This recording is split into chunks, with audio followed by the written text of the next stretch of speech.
Sí, sí, incluso están los reparos, ¿no? Están los reparos. Por ejemplo, ¿no?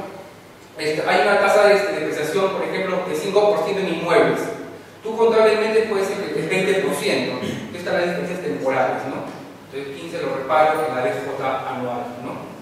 Sí, una consulta porque lo que no me quedó claro es si las normas fiscales, la ley, pongamos en contra la ganancia, que sea de sociedades o de personas físicas, contienen previsiones con respecto a la evaluación de bienes o eventualmente a la deducibilidad de gastos.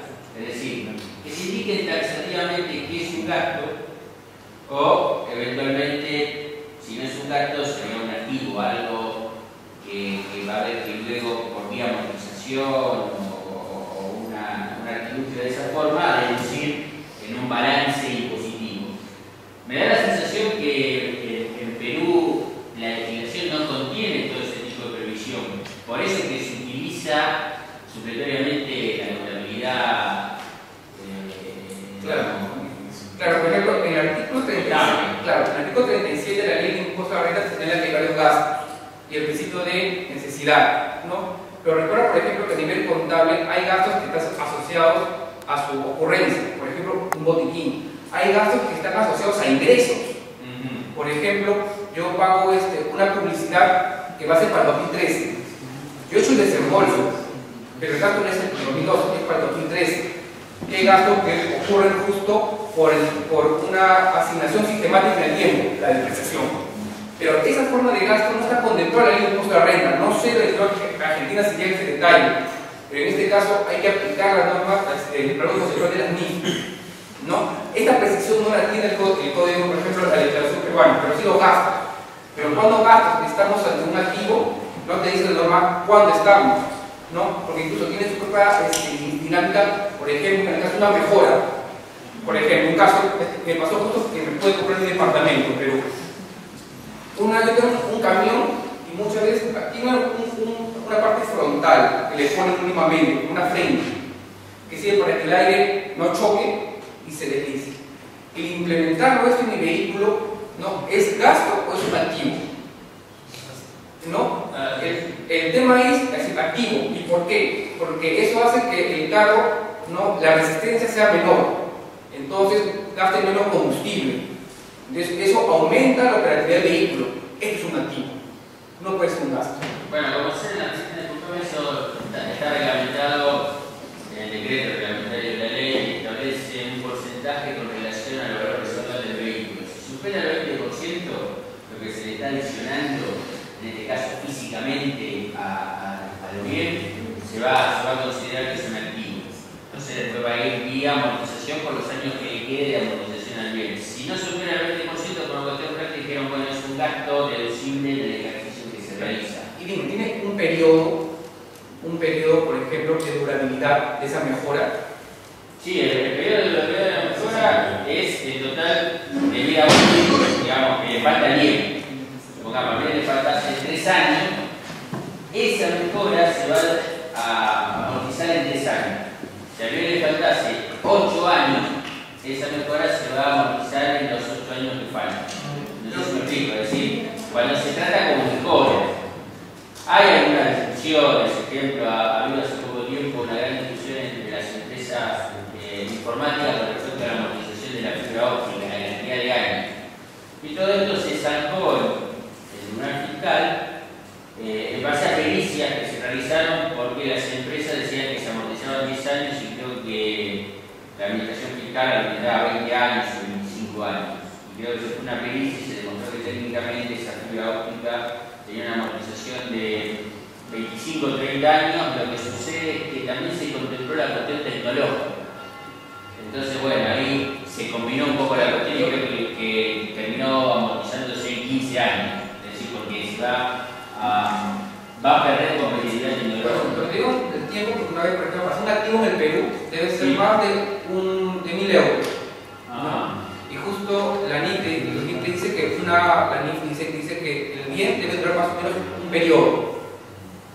Entonces un señor compró una bomba, eso para sumergirse al mar, y costaba como 10.000 euros, ¿no? Entonces, yo voy a hacer un gasto, dijo el administrador.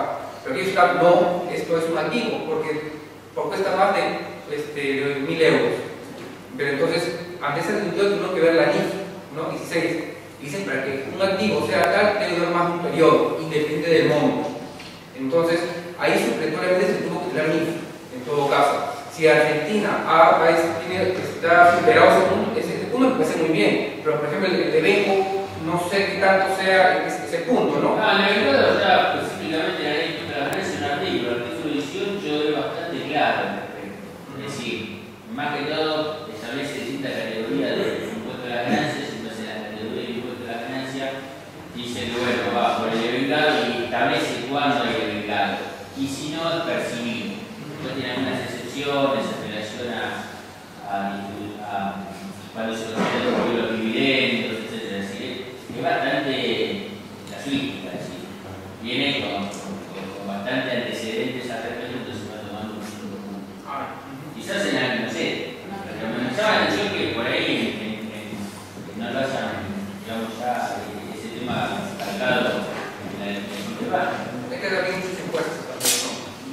Una pregunta, ¿qué tipo de exoneraciones tributarias se está, puede decir, dando a las empresas nuevas, en este caso, que están ingresando al Perú? Porque algún atractivo debe de haber en esa parte, ¿no? Para estar entrando. Bueno, la regla es 30%, pero en Ecuador, en la frontera, hay un régimen de exoneración de impuestos a la renta y del IGB. O sea, paga cero, no paga impuestos. Solamente que se constituye en el Perú, en determinadas regiones, más que nada formación con Ecuador, y no pagan ese tipo de impuestos, ni IGB ni renta. También que se constituye en el Perú, ¿no? Entonces, una consulta. En ninguna norma tributaria está previsto entonces como marco de referencia a la ley, digamos, o una norma contable propia del país. Es decir, digamos, por ejemplo, en Costa Rica, la ley de renta dice que las normas contables son las NIF y, por ejemplo, en algunos casos de interpretación, la administración tributaria ha dicho, nosotros no somos órganos que abren descuente de doctrina contable. Entonces, nada más dicen cuando hay una diferencia, es decir, cuando la ley dice algo por cada compañía, dice, bueno, eso es simplemente priva, digamos, de la ley. A decir, digamos, a las mencionadas que en el Perú no son normas, digamos, pero lo que sí señala la ley es que son las normas de aplicación empresarial. Y, digamos, como que decía la compañera, yo quería saber un poco cómo funciona en el Perú eso, porque tiene que haber, me imagino, una base para estimar la utilidad del impuesto de renta. Entonces, así lo resolvió la ley de nosotros, diciendo que hay diferencias por temas de disposiciones propias del país, estatal, obviamente, pero así lo señala la ley. En el Perú no hay esa. Claro, a mí lo que pasa es que sobreprecisamente entran las normas contables, ¿no? Y se citan a ellas. El problema va a ser, por ejemplo, es que nos acojamos textualmente, por ley, a las NIF. Pero puede pasar que una empresa se acoge una NIF en un momento y cuando pase el año cambia la NIF y hay que aplicarle otra. Entonces puede pasar ese momento. A nivel práctico, se respetan las NIF bastante. No hay otra medida, ¿no? Pero está la ley de más que nada que NIF se aprueba en el mismo momento, ¿no? ¿Cuál sería el acento contador de una funeraria? Una funeraria haciendo contable, pero es como de existencia, ¿no? Si de acá sería clientes a casa.